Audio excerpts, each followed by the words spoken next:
It's true that the Transgender Project lets predatory men violate women's boundaries and abuse women and girls. But for each male trans advocate, there seem to be at least 5 more women advancing and enforcing the Trans Project. Women suffer the effects, but they're also the main drivers of this social engineering. Then we're going to make the case for why noticing and naming Cluster B personality traits is not only okay, it is crucial. Don't diagnose just isn't going to cut it. There's a pattern to the abusive demands of the left, and that pattern is Cluster B. All that and more this week on Disaffected.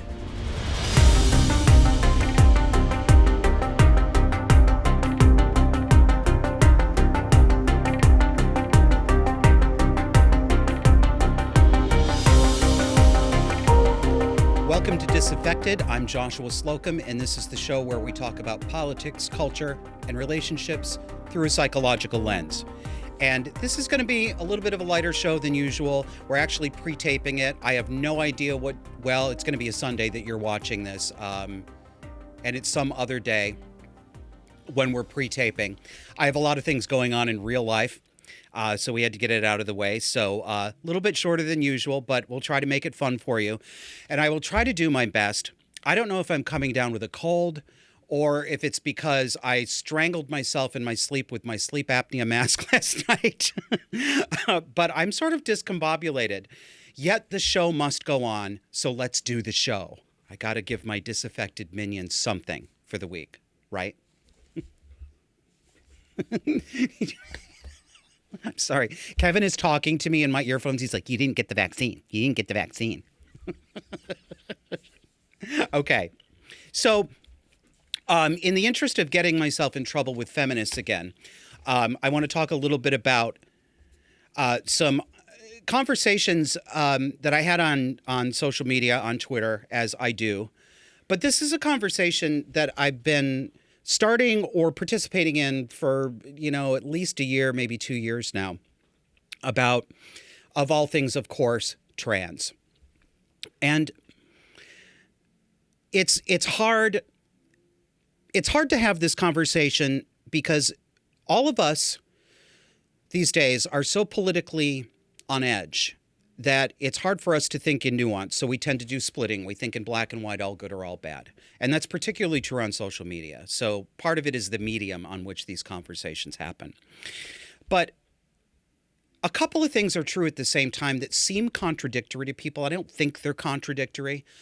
And what those things are is the trans activist movement. And when I say this, I'm not talking about uncontroversial, decent treatment of other people and uncontroversial, equal legal rights. Please assume that those are assumed, okay? Even though I have nothing good to say at all about the trans activist movement, and I don't believe that trans is a real thing. I believe it's part of a psychological illness most cases. I still, because I have liberal ideas about how people ought to get along in society, I still believe that everybody should be treated equally under the law. What I don't believe is that we should be changing the meanings of words and playing linguistic sleight of hand to characterize what are actually special privileges and boundary violations as if they were basic legal rights. So when I talk about trans activism, I'm talking about the over-the-top stuff that has taken over trans activism. It is true at the same time that some of the people who are fighting this incursion, and it is an incursion, it's an incursion mainly into women's locker rooms, women's sports, girls' and women's private spaces. The people fighting that incursion most vociferously are women who call themselves feminists. They are fighting the good fight, and they are not listened to as much as they should be listened to. And it's not their fault, a lot of them. It's how these conversations come about. But it is also true at the same time that, and I'm going to break with the feminists here, and I'm going to break with some of my friends and probably some of you watching this. I know from your reactions that you don't like this opinion. And Okay, I get that, but I think it's true. Transgenderism is a social project that has been birthed and handmaidened by women. Not men, women. Yes, yes. The trans activists who are men who call themselves trans women, they're out there. I see them. I see how vocal they are. I see how abusive they are to their female colleagues. Yes, I acknowledge them. They're real, and you are right. Not disputing it. But it seems to me that there are one of those men and 8 or 9 women for every one of those men who are doing the social enforcing, who are doing the clapping, the screaming, the tearful, joyful, Pentecostal demonstrations of allyship and compassionate womanhood. And they're my sisters too. These men are not numerous enough, and they're not believable enough on their own to get where they've gotten without the social whitewashing that mainstream women have provided. And I think that if we're going to make progress about this, we're going to have to be honest about where it came from. And it came from some strands of feminism. All feminisms are not the same. There are radical feminists, there are first-wave feminists, there are second-wave feminists, there are third-wave feminists, and some of them disagree with each other so much that it really doesn't even seem fair to call them both feminists. I'm not going to adjudicate that fight. So if you want to come at me and say, that's not what feminism is, don't bother, okay? Really, I'm not going to listen, and I don't need to hear it. I'm not your enemy. I'm recognizing what you recognize. I see that some of these labels, some of these behaviors and attitudes that are called feminism are contradictory. I see that right along with you. I didn't make that problem, so don't be angry with me. I'm only describing where we are. And people say, well, what do you mean? What do you mean it's women who are doing this? All I see are these men. Well, I'm going to show you what I mean. This is just one example, and I can't even count how many examples like this I've seen, both on social media and on the street like this. So let's take a listen to a protest outside a courthouse in Texas. A group of women who are there ostensibly protesting the new abortion law in Texas.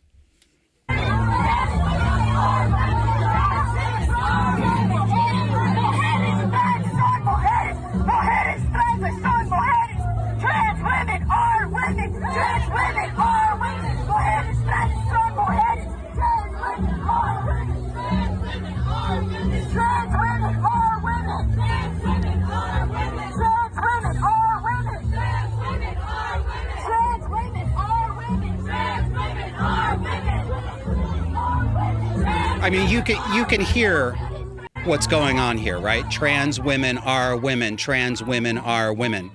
This is the religious chant. This is the mantra. And for those of you who can't see it, they're all standing around outside. They're all carrying signs. One of them's got a megaphone and a bullhorn, very typical protest. And the women who are screaming the trans women are women mantra are very young women. They look to me like they're in their early 20s. And I suspect that once they get into middle age, their opinions about this are going to change, because everyone's opinions change as they get older. And I've had enough women friends who've told me that, how they saw politics change significantly from the time that they were a college-age activist to being a middle-aged mother, for example. And most of my women friends who are mothers have told me that motherhood itself significantly changed their outlook into the world. Not all in the same ways, but that stage of life experience can make you see the world differently.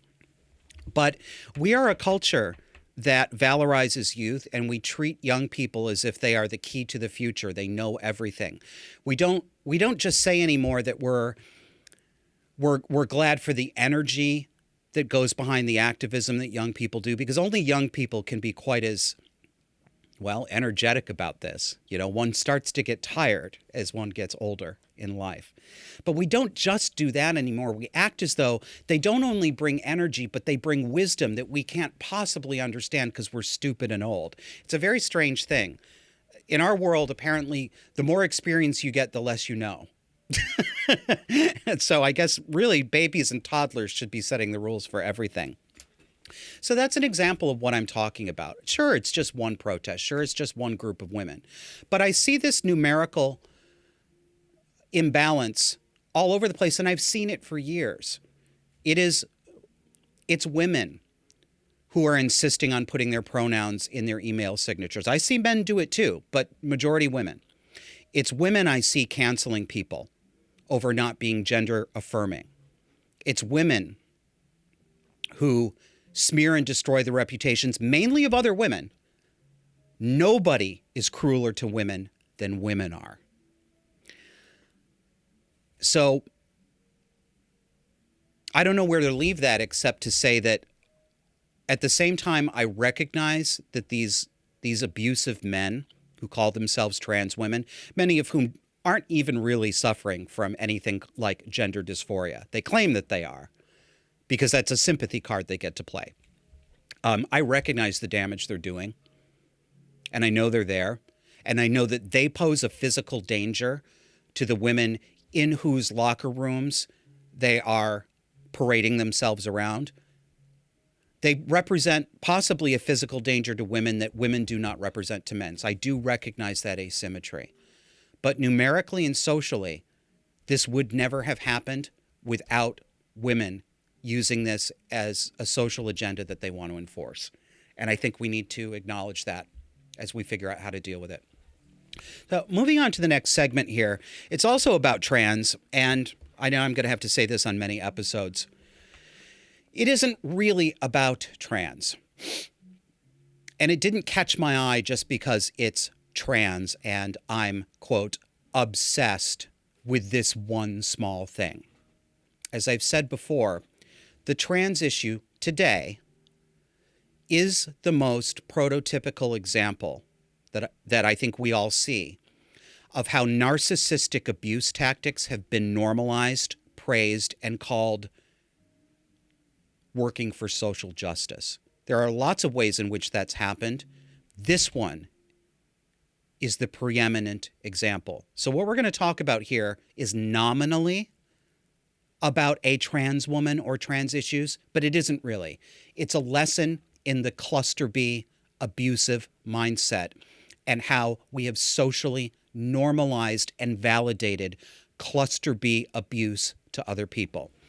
So what are we going to watch here? Many of you will have seen this on the internet. It's a couple of videos taken by a man who calls himself a woman. He calls himself Eden Torres at a Sonic drive-thru. Sonic is a drive-in fast food chain here in the United States. And he is looking to get his 15 minutes of internet fame. He's looking for someone to abuse. He's looking for someone to target. So what we're going to do is we're going to watch a couple of these clips, and I'm going to stop them, and I'm going to take you through the tactics that he's using, the typical narcissistic abuse tactics, and try to link them up to some things that may be more familiar to you so you can make that connection. So let's roll the first clip, Kevin, please. That's fine. I mean, I'll pull... And why you want to record me? Because your entire staff has been calling me sir. Okay. You want to park? Why don't you tell me what we can do now? No, because I can do the same thing with you. Okay, but your entire staff has been calling me sir the entire time. Okay.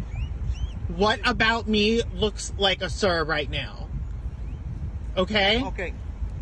Can we please move to the side? No. What? Look, I'm sorry, and I apologize for what happened. Okay, if they did that, or I'm sorry. What else can I tell you? Ma'am. What else can I tell you? What? If you're can we please move to the side? If I'm a what? Can you please move to the side? If I'm a what? I didn't say anything. Okay, don't try to put any words in my mouth. Okay. Okay. Okay. Look. If they call you a sir, I don't know what they did then. Because they saw the name on my credit card, and they were not being nice people. Well, they saw your name on the credit card. What do you want? What do you want them to tell you? That has nothing to do with it. There could be someone in the back that they don't see. That's paying. Okay, ma'am. So why would they intentionally do that? Can you tell me what your location has done to be trans competent? Because clearly they are not. Ma'am, believe me. You know, whatever you're saying or whatever you're trying to do with this, I'm I not understand. trying to do anything. Yes, because you're recording. No, because... Okay, you're recording. You want to put it on social media? No, Go ahead because and do I it. have been faced with discrimination from your staff. I'm so sorry that you feel discriminated, but I mean, we have employees here. That what? That are gay. If you're saying. Okay. If I'm a what? If I'm a what? You know.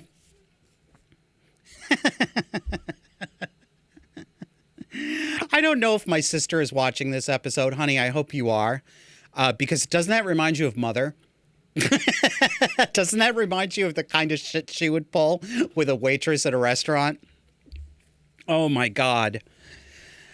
So what's going on here is this lady, this very beautiful lady, has pulled into a Sonic and went through the drive-thru and claims to have been misgendered and called sir. Well, I'm sure that did happen because the employees aren't stupid. They didn't misgender him. They correctly sexed him. This is, well, the technical term, I've shared it before. The psychological term for what's going on here is projective identification. Projective identification is just a fancy term for saying trying to bait another person into becoming the monster that you have imagined so that you have an excuse to act out, to be abusive, and to blame the target of your abuse for the abusive situation happening. So it functions to both confirm your own bias, you know, that other people are out to get you, if that's your goal. And that is the goal of a lot of people with a cluster B mind frame. But it also gives them an opportunity to have a tantrum in public. They want to do this. They find it cathartic. They find it energizing. This is how they live. These people gin up drama when there is none.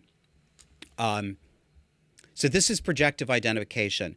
And let's go through a couple of things that he said here, this dude. What about me looks like a sir right now? Now, you, audience, haven't seen this, and you who are listening won't see it at all. But when we get to the next video, you're going to see what about him looks like a sir. And I warn you, get ready to laugh, because it's fucking funny. There could be someone in the back. He's upset because he ordered at the drive-thru, handed them a credit card. The credit card clearly has his dead name on it, which is obviously a man's name. And everybody knows that they're dealing with a man. You don't need to look at him to know that. You can hear his voice. He sounds, I don't know what his real deal is. He sounds like a Queenie gay man. Everyone knows that. He sounds exactly like a Queenie gay man. He might not be gay. He might be a straight guy with autogynephilia who gets off on seeing himself as a woman and is just aping what he thinks are feminine characteristics. Doesn't matter. But you can hear, this is just a fey man. What about me looks like a sir? What do you expect? You're a grown man speaking in a Valley Girl falsetto. The other thing that's going on here is related to the concept of the mask of the narcissist, the false self that the narcissistic mind creates and puts forward. This is not who they really are, because who they really are is often unknown to them, or it's unstable, it's insecure. So they put on a mask, they create a persona to mask the fact that their personality is broken or empty. Right? There's real fear under there. It doesn't make this behavior excusable, and it's not sympathetic behavior at all. At all. But it does come from a place of being genuinely psychologically broken. Some of these people are so insecure that they go out of their way to try to force other people to validate their narcissistic mask, to validate their false self, because they themselves aren't really sure they believe the mask that they're showing the world. This is what I call Tinkerbell ontology. And I've mentioned it on the show before. I think it's been a while. You know the part in the show Peter Pan where Tinkerbell is in danger and the audience is asked to clap and say, I do believe in fairies, you know, cheer for Tinkerbell. Tinkerbell can only live if everybody claps and says, I believe in fairies, I believe in Tinkerbell. That's exactly what this is. This is Tinkerbell ontology. In a sense, people like this truly do believe that they will cease to exist or they won't be recognized as existing unless other people perform credulity. I believe you. Yes, that's the real you. We are all being drafted into a psychological army to buttress these people's fractured psyches. We have no obligation to do this. This has never been a legitimate obligation of people in a decent society. It's not kind. It's not compassionate. It was not ever our job. So if you feel guilty when you refuse to do this, or if you second guess yourself and think, if I were a nicer person, I'd do that, you've already been fooled. Stop doing that. If you grew up in a house where you had to do that and you think this is normal, I understand that because I grew up in that house too, but it's not normal. You were never right. You are always being lied to from your mom, from your dad. And if you do this with people in the real world now, you are still being lied to. Stop believing that lie. Your obligation as a decent citizen is to treat other people respectfully. That does not mean flattering their delusions. It does not mean psychologically propping them up. That might be something you're willing to do for a close friend in certain circumstances, but it was never an obligation to your colleagues at work or to strangers at the grocery store. Never. Let's listen to the next part of this exchange. Correct? I would like you to promise me that you will stop treating trans people this way. How I'm treating you? I'm treating you bad? And am I doing it? Your staff. Am I doing it? Your staff. They're not doing that, man. Yes, they were. Okay, well, no. I mean, like I said, your name on the credit card is a feminine name? No. Exactly. They're not discriminating you. Yes, No, they not. are. Because they're not. someone else could be paying. By you handing the card. I'm sorry. If someone else was sitting here, that was a man, and I handed them that card, they would not have said anything. But because I'm alone, they're going to be an asshole and discriminate against me and be transphobic. See? Nobody's transphobic like you're saying. No, Nobody's that discriminating. is what's happening. No, that's how you feel. I'm so No, sorry. no, that you it's feel like actually that. not how I feel. Yes, you are. There's Because a you're difference. doing this because of that. No, there's a difference. You know, because, like in my sexuality, whatever it is, and I feel confident of who I am I'm and not what I am. talking about sexuality. That's what you're just telling me You right don't now. even know what we're talking about. So how can you tell me I don't know what I'm talking about? We're talking about gender identity. You're talking about sexuality. Okay. There's a difference. What are you? So I can call you. What are you? No. What are you? Just Why tell me what does are it you? matter? No. What are you? Why does it matter? What are you? 'Cause, Why does it matter? Oh, it doesn't matter to you. But to me, I'm a male. Okay? Okay. So, what are you? So I can call you sir or ma'am. What are you? What would you assume looking at me? What are you? What would you assume looking at me? I assume that you're a man. Watch for it, folks. Okay? Okay? Thank you. Whatever.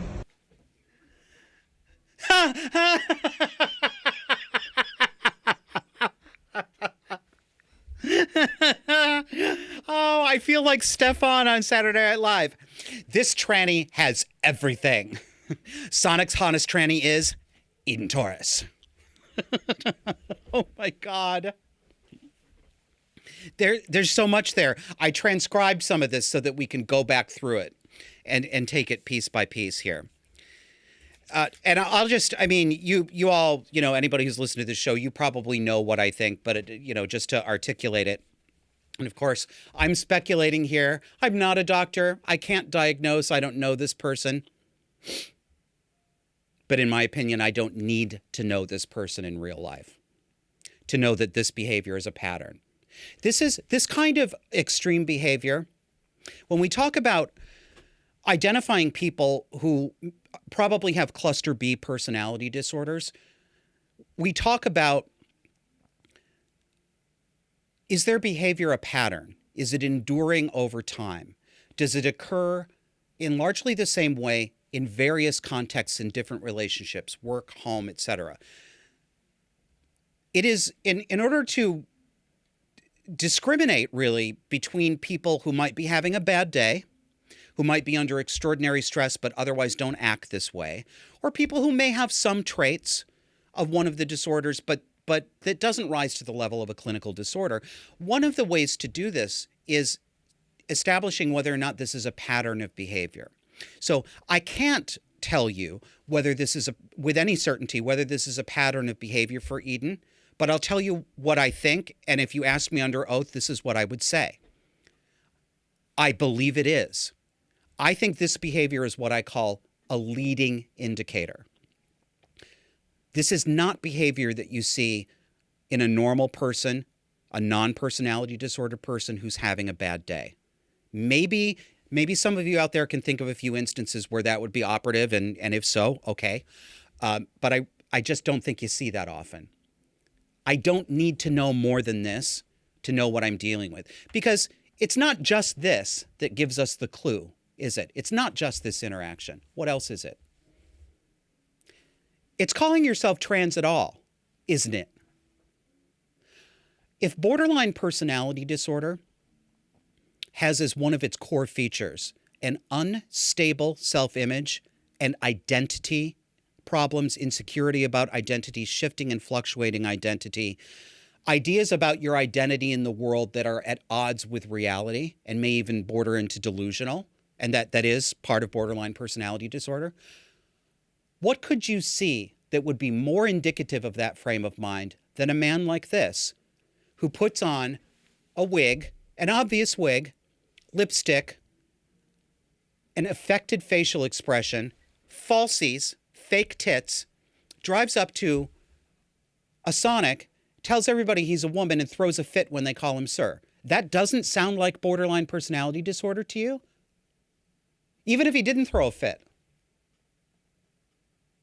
See, I know that makes people angry, because I'm one of those people who doesn't believe that there's such a thing as gender dysphoria that exists on its own. Gender dysphoria is real. I don't know whether this guy has it or not. He could just be an attention-seeking narcissist. Don't know. Gender dysphoria is not a standalone psychological illness any more than Munchausen syndrome by proxy is a standalone illness. You are never going to find a person anywhere on earth who genuinely has gender dysphoria, but every other thing about their psyche is perfectly normal range. No personality disorder, no trauma, no complicated post-traumatic stress disorder, nothing in the neighborhood of an eating disorder, no mood or anxiety or panic. Stop it. I know. There are a few of you out there who really don't like hearing that, because, and you're going to tell me in the YouTube comments, nuh-uh, there are people who are true trans. No, there aren't. No, there aren't. No one is born in the wrong body. So,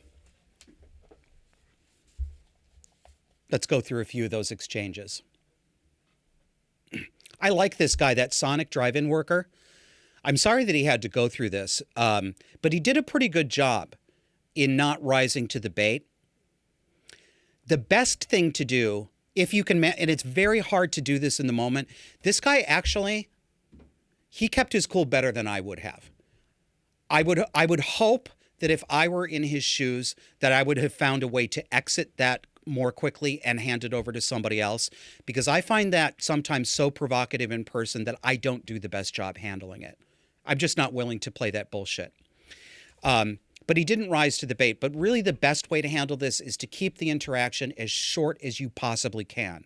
I think I would have tried to cut it off earlier. But he's doing the best he can. He didn't come into work this morning prepared for this. So he says, nobody's being transphobic. That's how you feel.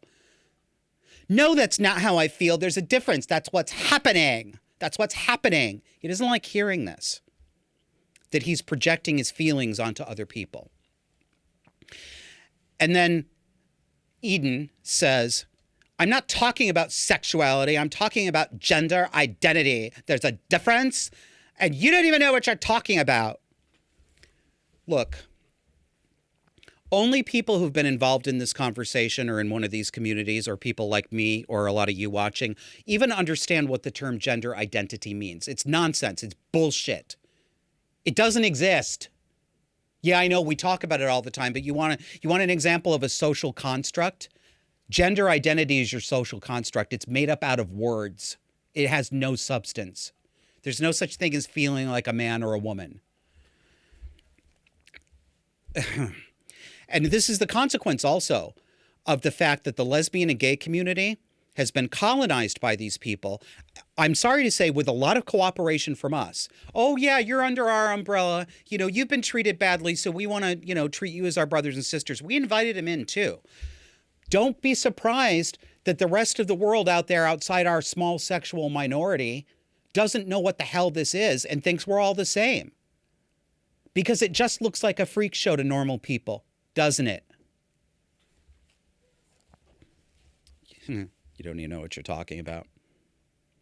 So the guy says, what are you so I know what to call you? He's being genuine. He's saying, what do you want me to call you? He's saying, I will do what you tell me to do that you find to be polite and respectful so that we can get on with our business during the day. That's not good enough for Eden. Why isn't it good enough? Did you hear him? When that gentleman said, what are you, so what can I call you? No! That's literally how Eden responded. No! No! Oh, I'm sorry. I shouldn't yell into the microphone. Kevin is going to remind me about that. Sorry for blowing your ears out, Kevin. I'll try to remember to lean back. It's counterintuitive, this audio engineering stuff. This is a petulant toddler, okay? And it's another example. I'm sorry, I better go back because I digress too much. My guess here is, yes, this is cluster B. I see possible features of borderline personality disorder and narcissistic personality disorder. As I've said before, I no longer believe that the 4 cluster B disorders, borderline, narcissistic, histrionic, antisocial, I don't really believe they're discrete. I don't think there are hard boundaries between them. I think it's true for more people that they've got a cluster B mindset and they've got features from this category, features from this category. So I would say this looks like cluster B with about a 50-50 mix of borderline and narcissistic features, which is not uncommon. And another way of describing cluster B personality disorders is arrested development, arrested emotional development. This man sounds like a toddler because he is a toddler. Emotionally, he is a toddler.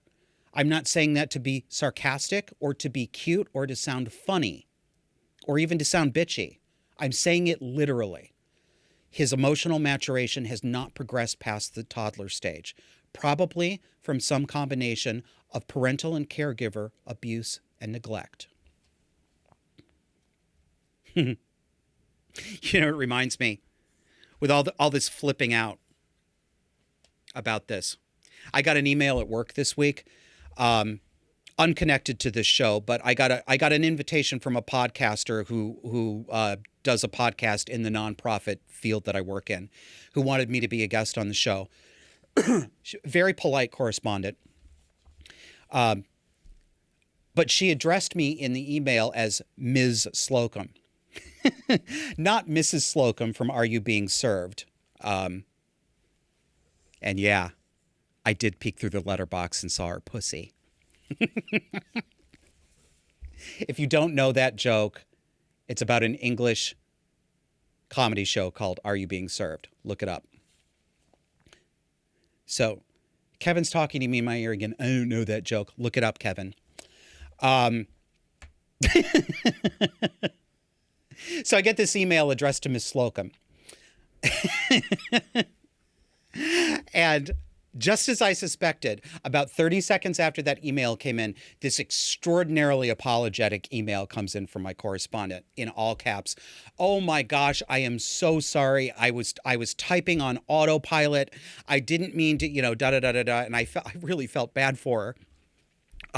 Because I can, you make that kind of mistake these days and somebody will be gunning for your job. So I immediately wrote back and I went, ha, ha, ha, laugh out loud. I said, don't even worry about it. I am not one of those people who flips out about things like gender or courtesy titles. You're totally good with me. Da, da, da. Didn't hear back. Now I wonder if she's pissed off that I didn't flip out about it. And then, back to our Sonic encounter here. Don't ask questions that you don't want the answers to.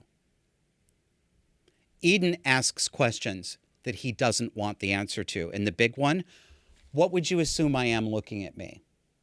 And you saw that, those of you watching the video, he turned his phone camera around to show himself. He's a big honking man, isn't he? Yeah. He's got a wig on. Just sitting on his forehead like so many of these freaks. Just sitting there with that artificial hairline. You can see the synthetic hair sewn into the edging. And just a big bunch of lipstick. And what would you assume? I assume you're a transvestite because I can see you. Have you met yourself? Have you ever looked in a mirror? No, that doesn't matter. He's looked in a mirror. He sees something that nobody else sees. This is classic borderline / narcissistic behavior. It's the mask of the narcissist, and he needs other people to validate that mask. I think, I asked myself when I was thinking about this, is he deluded? Does he really think that he looks like a woman and that other people are crazy? Or does part of him know? And I don't know the answer to that. My guess, I'll be interested in what your guess is. Leave a comment under this. And if you see it differently, tell me. My guess is it's somewhere in between. I would guess that he lives in a gray area between believing his own delusion and psyching himself up more and more. I look really beautiful. I really passed today. But I think there's a part of him most of the time that deep down that knows it isn't true. And it's a very, very frightened and nervous part. And I think he lives, on that borderline, right? I think he's stably unstable that way. That would be my guess. So it wasn't enough for him to get into it with this guy. He wasn't getting enough attention online, so he took to Twitter, and this is what he said. We got a screen cap of his tweet here.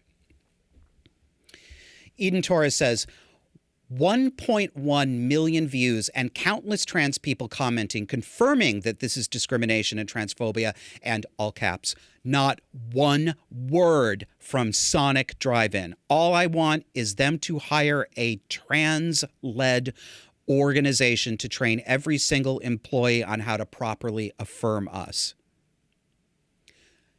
Fuck off, Eden. Fuck right off. No one's job is to affirm you. No one. Ever.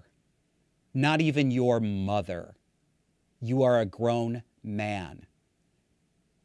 Nobody needs to affirm you.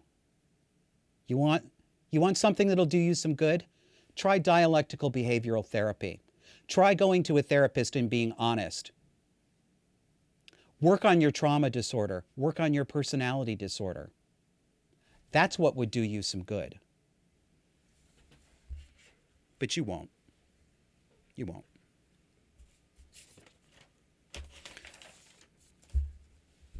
Let's put up Eden's profile picture on social media. I want people to see this. Take a look at this. You know how I talk about visual tells for cluster B? I see them all over this. You can't know from a picture, and you have to be careful, especially photographs that are taken of someone by other people, because any still frame in a series of photographs can catch somebody in an awkward expression that can make them appear to be emoting something that they're not. So these are not hard and fast rules. They're possible indicators that you need to file in your head and compare them against others before you make a judgment. But this is classic. And I've got enough other indicators here that I think this is just an obvious tell. That fake smile, that holding the mouth so that the upper and lower teeth are both showing between the lips, that rictus grin. The eyes don't match. The eyes are not smiling. It's just the mouth. It's a Hollywood smile. You often see this in celebrities on the red carpet. And even though a lot of celebrities are narcissists, they're not all. But this is kind of the coping smile when they're like, I know it's my job to smile for the cameras. I'm not genuinely happy, but I got to do this. So they put this on. That's what that is. That ridiculous wig. I know you can't see it on the small screen, but if you look closely at that picture, you can see the goddamn synthetic hair sewn into the, I mean, it's just, none of this is real. None of this is real. It's all theater props and spirit gum and grease paint and emotional grease paint. Well, how did Sonic respond to this bullshit? Exactly as you'd expect them to. Let's put their tweet up. Sonic Drive-In writes, Eden, we have a strict anti-discrimination policy and take this very seriously. We launched an immediate investigation into the incident, and we have reached out to you via TikTok to gather more information needed to complete the investigation. Please feel free to DM us here. Good God. Sonic. Stop it. Stop it. Stop jumping for these people. This man drove up and abused your staff. And you're gratifying him on social media. God, this makes me angry. I know you're afraid. I know you think you're going to get canceled if you don't jump to his tune. Some dude in a dress has got you to do this when you could see the way he was treating your employee, your exceptional manager who did everything he could to be kind and respectful to somebody who was deliberately trying to bait him, who was being insulting to him. And this is what you do? I'd really like to know what happened to this guy. I'm going to see if I can find out. I want to know. Did you throw him under the bus, Sonic? Did you? Did you fire him? You going to bring in a specialist trans organization to browbeat your employees over this bastard's temper tantrum? Think carefully. So I'm going to close this segment out. Well, it's kind of about gender, but kind of not, because it's kind of non-binary. Demi Lovato. I just can't quit her. She's like Madonna. She's the cluster B. I can't quit. So apparently Demi Lovato, who's been trans and non-binary and now maybe non-earthery, apparently has a new show. Where are my borderline glasses? Can't read this. Okay. So we've got a picture of this advertisement on the screen. This is from Peacock TV, which I think is a division of NBC. Are there alien life forms among us? Excuse me. Demi Lovato seeks answers in this new Peacock TV original series streaming now. It's called Unidentified with Demi Lovato.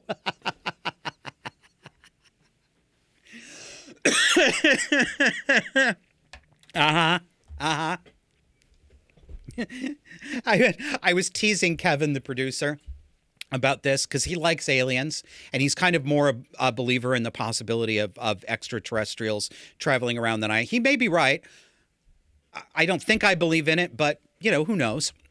So I said, Kevin, this has got to be really difficult for you because, you know, you don't like Demi any more than I do with her cluster B shenanigans, but you love aliens. And so you must feel like you have split loyalties.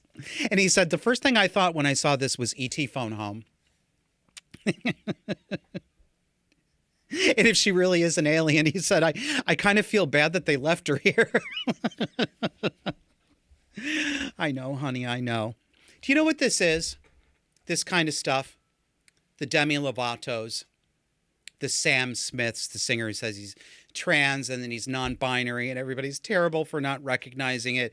And the people who say, my pronouns are fae, femme, fa, fairy, wolf, blah, blah, blah, blah, blah. This is all McGender. That's all it is. And I'm not going to explain that to you because you know exactly what I mean. Demi Lovato has a McGender. Sam Smith has a McGender. All of these people out there, McGender. You seen a good McGender lately? Send it to me. Maybe I'll feature it on the show. Come back after the break for more. For more conversation on the dark and disordered psychology that shapes today's cultural and political left, subscribe to our weekly audio podcast on iTunes, Spotify, iHeartRadio, Pandora, Google Podcasts, and virtually anywhere else you get your podcasts. Let's learn to recognize these dynamics and call them what they are. Subscribe to Disaffected to learn how to break the spell. We now have a bonus for our supporters. You can help the Disaffected podcast grow and receive invitations for our off-air Zoom hangouts by becoming a supporting member on Patreon or Subscribestar. Patreon users, go to patreon.com/disaffected. Subscribestar users, you can find us at subscribestar.com/disaffected. Check out our webpage at disaffected.fm for the complete list of ways you can help support us, and thank you. Welcome back. This is the part of the show where I ask you for money. We would love it if you would support the show if you like what you're getting here. There's a couple of ways to do it. You can go to patreon.com/disaffected or subscribestar.com/disaffected. And if you sign up and give us money, you will get access to our monthly Zoom hangouts that are for donors only. We all get together off air. It's unrecorded and talk about whatever you like. Thank you very much. And also, give us a subscribe on your favorite audio platform, please. If you don't always watch us on video, take us along in the car. We are on every audio platform that you ordinarily find your podcasts, from iHeartRadio to Pandora to Spotify to Google Podcasts, anywhere you go. And if you can't find us, you will. But always remember our website, disaffected.fm, and all the links to give us money and to give us a listen and a subscribe are right on our front page. Thanks very much. So the podcaster Benjamin Boyce, who I appeared on his show 3 weeks or a month ago, and I think we had a really good conversation. He's so easy to talk to, and he gets such a great variety of people on there. If you haven't listened to his show, The Voice of Reason, I highly recommend it. He posed a question to me, and I'm going to take him up on this. He said, have you ever done a segment talking about why you believe that it is important for people to recognize and or diagnose cluster B personality disorders? So I'm going to do that here. I'm going to give you my justification for my approach. I believe that Benjamin may have, and he's not the only one. And Benjamin, if you're watching this and I'm not representing what you say accurately, it's a good faith mistake, just let me know and I'll acknowledge it. But the questions that Benjamin has asked me have also been asked by other people. So I'm kind of rolling them all in together for the purposes of this. People worry that the downside to, quote, diagnosing other people with things like personality disorders is that, well, we could be wrong, and yeah, we can be wrong, but also that you can't, if you're in an office with a person like this, it's not like you can just walk into the break room or walk into the meeting room and say, hey, Bob over there has narcissistic personality disorder. I can't work with him, because that won't work, right? That's not going to win you any friends. That is correct. That won't work. That's not a good idea. Tactically and politically, it's not a good idea. That's not what I'm advocating. And there's also some concern that people describe under the concept of labeling. A lot of people object to a thing they call labeling. I'm not sure I've gotten underneath that label itself to get at what they're really objecting to fully. I have some suspicions. I think that people are worried that if you, quote, pigeonhole someone into a category, that you will become blinded to other facets of their personality, that you may become blinded to the possibility that you are only experiencing them in a certain context, that you don't know the backstory, that circumstances may have made your interaction different. And these are legitimate concerns. But it seems to me, and this may be a difference of temperament, obviously, I'm an extroverted person who is more confrontational and more blunt than the average person. I know that. It helps me to do some things.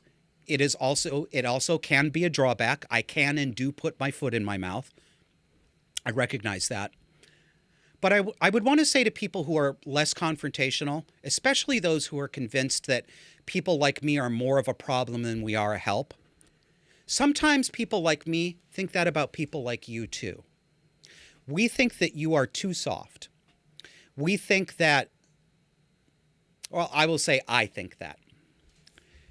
I recognize the value of people who take a diplomatic approach to the world, a more diplomatic approach than I often take. Believe it or not, I'm capable of diplomacy. On this show, I don't censor myself. That's the point of this show. But it's not as if I can't slip into another mode of communicating when the situation demands it, right? I'm not a one-trick pony. But I often find that confrontational people recognize that the best work is done through a partnership of sorts, formal or informal, between more assertive or aggressive people and more people who are more willing to smooth it over. I often perceive that the diplomats don't reciprocate that respect. I might be wrong about that, but it seems to me that a lot of diplomatic people don't recognize the utility or the value of an approach like mine. They think that they can do it all on their own. I don't think you can. I think you need loudmouths. I think you need them for a couple reasons. Number one, sometimes a loudmouth is the only one who will tell the unvarnished truth. And we are way past the point in this society where we need some unvarnished truth and a lot fewer euphemisms. Number two, you can benefit from this. I am willing to take some heat and be looked at as the loudmouth so that you can look a little better and maybe people will listen to your diplomacy a little more. Shove it off on me. You know, I'm the confrontational one. That can help you do your behind the scenes smoothing over. So that's some general stuff. Here's why I think that it's not only not a misstep, not a moral misstep necessarily, to notice and connect these patterns and to label or diagnose, and hear the air quotes around that, because I'm not actually diagnosing people. I'm not a doctor. I can say I think that's cluster B. That's not an act of diagnosis. I cannot do anything that affects that person's medical chart or the course of their treatment. So if you're worried about things like stigma, first of all, people are responsible for their own behavior. And if their behavior causes somebody to look at them and say, that's really outrageous and it looks ridiculous, that's them. That's not the person noticing it. Okay? But also I can be wrong. I can make a wrong call. I have so many things here. I kind of lost my train of thought there for a second. I'm not suggesting that you walk up to people and you accuse them of having a personality disorder or that you use terms like cluster B with them. That's going to be confrontational. Let me give you someone else's approach as an illustration. So I've mentioned him before. There's a man named Bill Eddy who runs a nonprofit called the High Conflict Institute. And what the High Conflict Institute calls high conflict people is their term for what we would call a cluster B, usually a narcissist or borderline, a personality disorder person who's fractious and dramatic. And Bill's advice, I think, is very good. He also says, you know, you can't come right out in the office, and say, that person over there, my colleague Mary, has borderline personality disorder. He suggests instead that you have what he calls a private working theory. This is something that lives in your head. You have a private working theory about what motivates this person, but you don't come right out and accuse them of it for obvious reasons. Now, I come right out on this show, and I look at people online who are making public spectacles of themselves, and I do come right out and say, I think that's cluster B. Yeah, I do. If I had to work in an office with these people, I'd have different tactical concerns. No, I don't feel bad about doing it. If I make a mistake, I will correct myself and I will apologize. But I do not feel bad calling this behavior out in public when people put themselves out there in public. They did that. Me describing it is not the sin. Their behavior is the problem. Well, unless, of course, you think their behavior is reasonable, and then, of course, you will think I'm wrong. We may disagree. So you have a private working theory. But why is it important to categorize people this way? Why do I suggest that we should do this, or we should at least consider doing it in some situations? Because it's about pattern detection, and it matters what you find when you identify a pattern. It makes a material difference whether the person that you are dealing with, that you're having trouble with, it makes a material difference if that person is a normal range personality who right now may be under extraordinary stress or illness and is acting at their worst. That is a different kind of person with a different future trajectory than somebody who has a cluster B personality disorder. You must expect very different things in the future from those two different kinds of people. That's why it matters. The mistake that too many of us make, usually because most people have never heard of personality disorders, they don't actually know what they are. I try to remedy that on this show. They don't realize there's a difference between someone who's a depressive or someone who has just an anxiety disorder or someone who has even schizophrenia or bipolar or manic depression, right? Conditions that are to some degree or another treatable and that tend to come on and off and wax and wane and can make a person who is otherwise pretty stable, a good partner, a good work partner, sometimes very difficult work. Personality disorders are different. They are pervasive and enduring patterns of dysfunctional thinking and dysfunctional relationship to others that present themselves across most contexts and are consistent over time. That's different, and that matters. Let me give you some abstract examples as analogies that may help illustrate this. So if you're one of those people who says you shouldn't label people, you shouldn't put them in a box, I'm going to ask you to reconsider that, because you may think you don't label people and put them in boxes, but you do. That's part of the human brain. That's not something you can stop doing. You can overdo it. I can overdo it, but you cannot not categorize. When you look at a grocery store shelf and you see 16 different brands of dish detergent, you're doing unconscious categorizing when you notice all of them that have blue boxes, all of them that have green boxes. Categorization is not a problem in and of itself. It's not necessarily a problem. So let us say you're at a picnic and there's a guy there who's offering to give you and a couple of friends a ride home. And let's say everybody at this picnic has had a couple of beers, and I do mean a couple, maybe two, over the course of a couple hours while you're eating burgers and hot dogs and potato salad. Fine, right? So you think, I've had a couple of beers, but it took me 2 hours and I've got a full stomach. I'm not at the legal limit. I'm not drunk. But what if the guy offering you a ride home, though, is known to have 2 DUI convictions in the past? You don't know how much he's had to drink at the party because you didn't see him the whole time, but you do know that he's got 2 DUI convictions. Is it smart for you to just get in the car with him? Are you being unfairly judgmental? Are you putting him in a box unfairly, thinking, just because he's been convicted of drunk driving twice before doesn't mean he's any more of a risk now. Is that smart? No, it's not. It's stupid, isn't it? And you wouldn't do that. You've already put him in a box.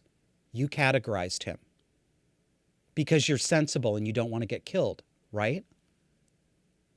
Past behavior is a legitimate informational input that should change your actions and whom you trust and whom you do not trust.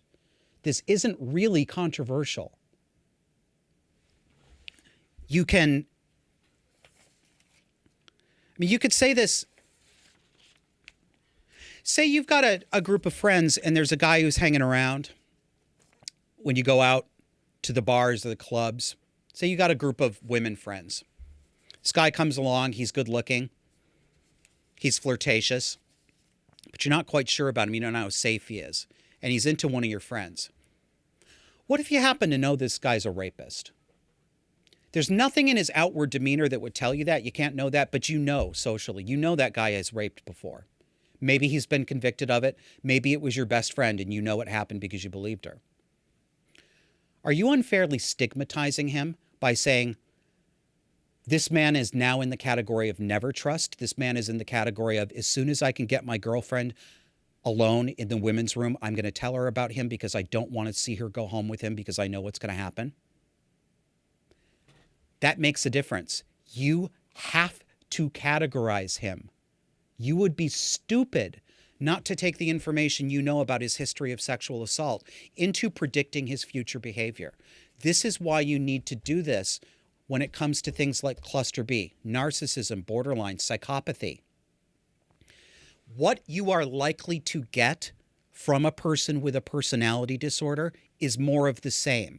Their past behavior will be their future behavior. You will get a different experience and a different relationship trajectory with that person than you will get from a normal range person who might be having a bad day.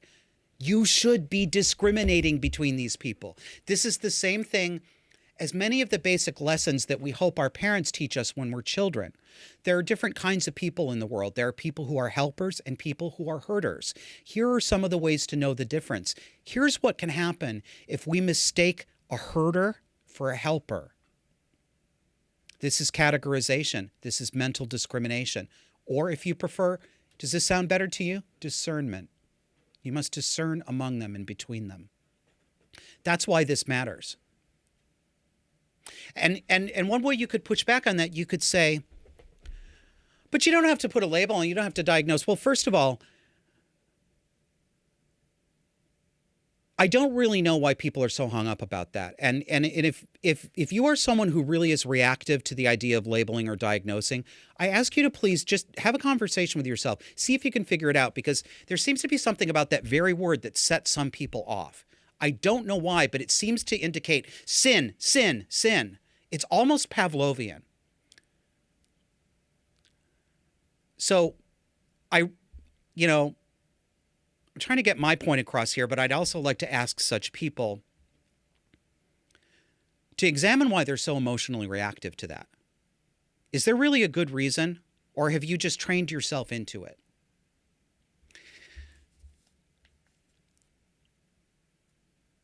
If you don't do this, you're likely to be taken advantage of by people that you may have been able to predict and avoid if you weren't telling yourself to shut down your senses, to shut down your intuition, and to shut down your pattern recognition. Who has an interest? What kind of person has an interest in telling you to shut down your pattern recognition? What kind of person would be motivated to spend a lot of time saying things like, you shouldn't label people, you shouldn't put them in boxes, you should always give them a second chance, you can't know the character of another person just from watching them behave? That's not fair. That makes you mean. What kind of person would be interested in running that kind of psychological game? Think about it. Predatory people, wouldn't they? Mm-hmm. And do you know who this works on really, really well? Women. Women, you are in more danger of this than men. I know a lot of men who get misled this way, but I know 4 or 5 times as many women, because women are expected, whether you believe that this is legitimate or not, women are expected to be almost endlessly compassionate, endlessly nurturing, endlessly forgiving. Predatory people take advantage of, whether you want to think of it as female socialization or innate female disposition, it does not matter. This is a quality common to women. Women get taken advantage of this way all the time. So think about this, please, women who are listening to this. Not everybody who's asking you to be compassionate and forgiving is doing it for the right reasons. Some of them are doing it to take advantage of you. So I guess that's what I would have to say about that. I think that we've spent too long. We've spent too long attending to things like claims of stigmatization of the mentally ill, claims of discrimination and othering for people who are neurodivergent. And these things all have a place. There has been discrimination. There is ill-informed ideology around mental illness. But we've gone way too far. And we need to remember, again, I've said this, it must be 7 or 8 times already, and I'll say it on many future episodes.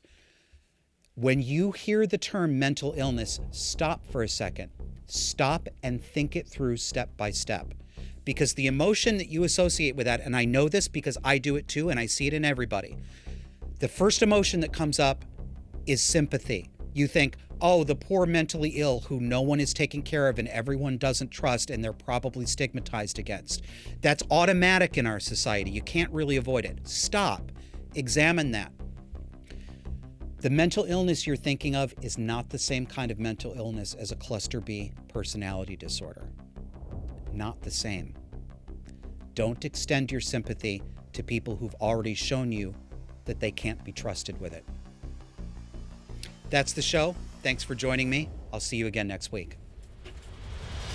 For more conversation on the dark and disordered psychology that shapes today's cultural and political left, subscribe to our weekly audio podcast on iTunes, Spotify, iHeartRadio, Pandora, Google Podcasts, and virtually anywhere else you get your podcasts. Let's learn to recognize these dynamics and call them what they are. Subscribe to Disaffected to learn how to break the spell.